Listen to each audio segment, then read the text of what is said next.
吉利银河 M9，一台最新的大型插混 SUV。我们今天这次试驾呢，要先从它的组合驾驶辅助的体验开始。这台车搭载的是千里浩瀚 H5，这也是现在吉利旗下非常先进的一套组合驾驶辅助方案了。而我们今天要走的这段线路啊，是从现在这个重庆市区的酒店地库到歌乐山，好像是叫歌乐山吧？反正我也是路痴，不知道这段路到底是什么样的。反正现在导航已经设置好了，我们今天就来看看，从现在我这个停车位一直到那个山脚下的停车场，端到端，车位到车位，这中间到底需不需要我干预？需要我干预几次？在这路上，它的组合驾驶辅助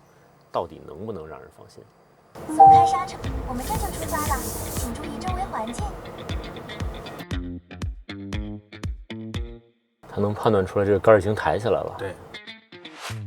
还可以啊，至少从刚才出车位一直到爬了5层的地库，到路面上抬杆，到现在拐过刚才那个单行线特别窄的小路口，我们还没有进行过任何的干预。如果你家里边是那种地库车位的话，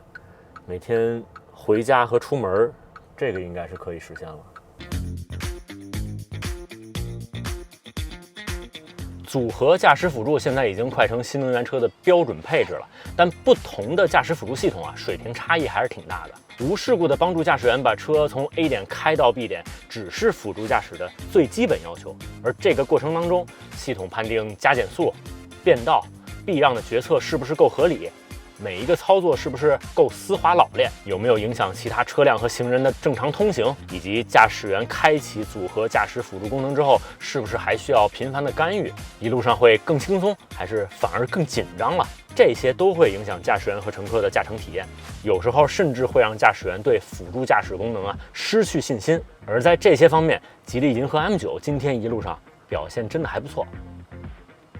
就你看驾驶辅助去操作这些的时候，就觉得很好玩。他在努力的以人的方式思考，然后我在想他到底是怎么想的。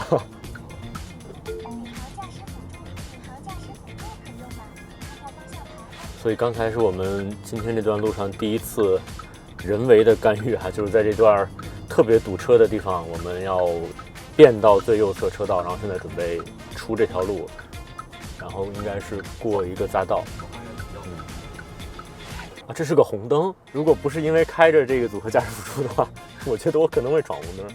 我还奇怪，刚才在那个地方它为什么那么慢在减速，后来都已经到了那个快到停止线，才发现前面顶上有个红灯。这可能就是外地人来重庆会有点不太习惯它这种交通的设置。地下隧道的模式只有重庆有。现在从导航看，应该还剩最后300多米，大概4-5分钟的时间，我们就可以到上边的那个停车场，然后它会。如果按照计划的话，应该是车位到车位，所以它是能够完全不需要我干预的把车停在车位里边的。而且这一路上这个组合驾驶辅助的表现还挺拟人的，特别像是一个老司机在开车。尤其是我印象特别深的就是每次准备出匝道的时候，他的动作往往都是会加速去寻找一个安全的可以变道的这种机会，然后变出来。这个也是现在我觉得好多人家的司机一直没做好的，就是往往是要出匝道的时候开始刹车减速，你的速度越慢，其实就越难变线这个我倒是觉得不少新司机新手可以学一学现在这些组合驾驶辅助的做法。哎妈呀，太不容易了！我们终于到了这个歌乐山的停车场，而且就在最后泊车的时候还出了一点小状况就是它原本计划的那个车位被其他的车占住了，所以我们也是在这个中控屏上临时点一下旁边的车位，它还是依然可以去完成这个自动泊车的动作。所以整体下来呢，我们今天大概是行驶了30几公里，然后呢用时花了1个半小时多尤其是刚才上山这一段真的是非常的堵。但是整个过程从刚才那个酒店的地库车位到现在停好这个停车场的车位，过程当中我应该只有1次主动的介入，就是在从一条快速路到另一条快速路去出匝道的时候，因为旁边等待出匝道的车真的是排得太长了，它有点反应不过来，所以还是人为的去加了一个塞儿。除此之外，整个过程真的再没有任何的人为干预了，完全都是它的组合驾驶辅助这套千里浩瀚 H5 方案去自动实现的，整体表现真的还不错。今天的时间实在太紧迫了，我们也没有更多的时间跟大家唠嗑了。马上我们要开这台车去到下一个场地去体验更多的跟这台车的驾驶、底盘有关的环节。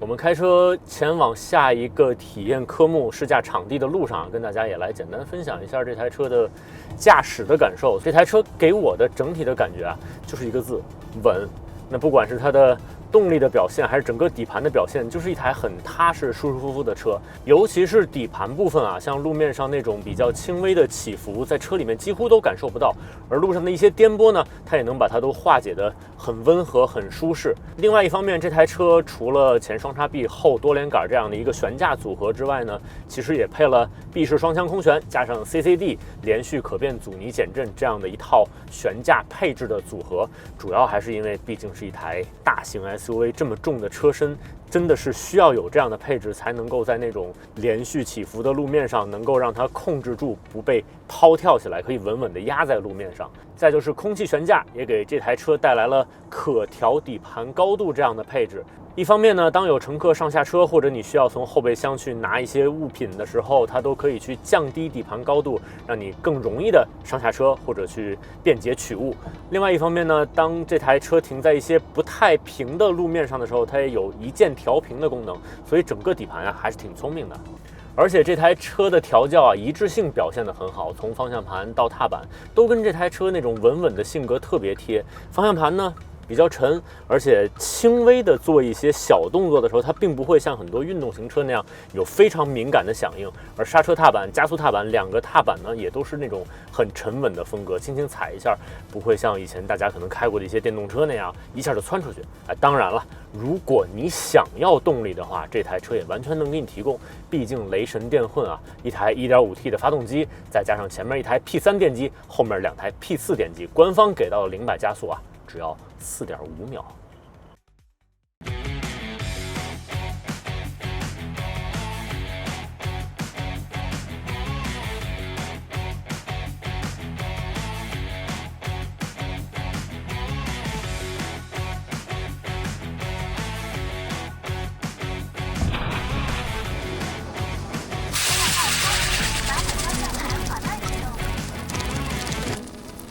看见没有，这个胎气儿放的也挺彻底的。当然，这个设备其实跟我们刚才看到的那个扎胎直接瞬间胎爆掉那个还不太一样，那个真的是在当时会有一声巨大的巨响。这个呢，也是为了保证我们的安全，同时可能为了防止有些媒体在试驾的时候突然听到那个声音会受到惊吓啊，所以采用了这样一套设备，它是可以反复的去充气儿、泄气儿的。但其实它泄气儿那个速度非常快，刚才车里面的感觉就是一瞬间左后轮胎压就没了，然后整个车就开始抖动。不过虽然车有抖动，但是方向盘是没有什么变化的，我也完全不需要去调整方向盘，而且整个这个车行驶的轨迹在那样一个时速80，而且在弯道当中行驶，已经能感到明显的一个向外计值的情况下，不需要做任何的调整，它还能沿着既定的那条路线去行驶，所以在安全方面，这套爆胎稳行系统还是有很强的保障的。另外呢，其实在爆胎的一瞬间，车里面是会有一个提醒告诉我这台车已经有爆胎，让我去注意。我觉得这功能真的非常好使，因为确实有些人可能在外边爆胎的时候，他会反应不过来，不知道发生了什么情况。反正我爸曾经把我们家那台车也是开到整个轮毂都快磨没了，回家他都不知道是爆胎，他只是觉得很奇怪为什么车在抖。所以车里有这样的一个提醒啊，对于很多新手来说应该也是很有帮助的。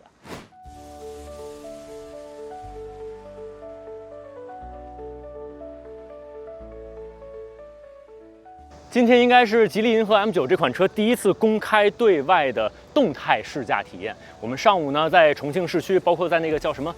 歌乐山山路上体验了它的组合驾驶辅助功能。下午呢又来到这片场地，刚才在这个小的金卡纳赛道里面体验了一下动态驾驶的表现，还有像爆胎稳行啊、交叉轴啊、单轮脱困，还有什么漂移泊车、华尔兹掉头这一系列的科目。说实话，我对他们今天设置这些科目还是有点意外的，因为之前我们都知道吉利银河 M9 这款车呢会有双电机的版本，我以为啊这个车就是主打一个大空间，车里边的舒适豪华体验，但是万万没想到今天居然给我们带来了一个后轴有2台 P4 电机的3电机版本，再加上它的 AI 数字底盘，所以刚才那些科目它能顺利的完成，好像也就顺理成章了。当然，今天他们整个活动行程安排的非常紧凑，我实在是没有太多的时间带大家很详细的再去看看车里边的舒适豪华配置，还有一些内饰设计的风格了。但毕竟这可是一台3排6座的大型 SUV 啊，我觉得还是有必要去体验一下车里边的空间，尤其是看看第3排空间表现到底怎么样。冰箱、彩电、大沙发，反正一眼看上去车里边的配置满满啊！而且呢，2排现在左右两边的座椅都是可以电动调节的。刚才已经调到最后，你可以看到，不管腿部空间还是头顶空间都非常的宽裕。但更重要的还是3排空间，所以呢，现在我给2排留出1拳的腿部空间，咱们去3排看一下。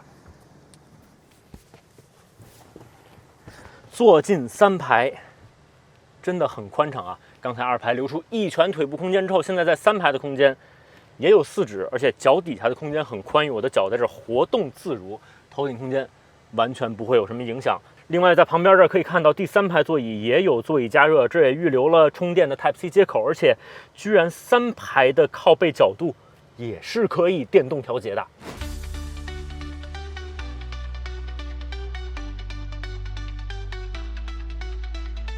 吉利银河之前的几款车销量都很猛啊，今儿这台车该说不说，要空间有空间，要配置有配置，而且整个的性能也是超出我的预料之外，所以这车只要定个合适的价格，我觉得应该又是一爆款，没跑了。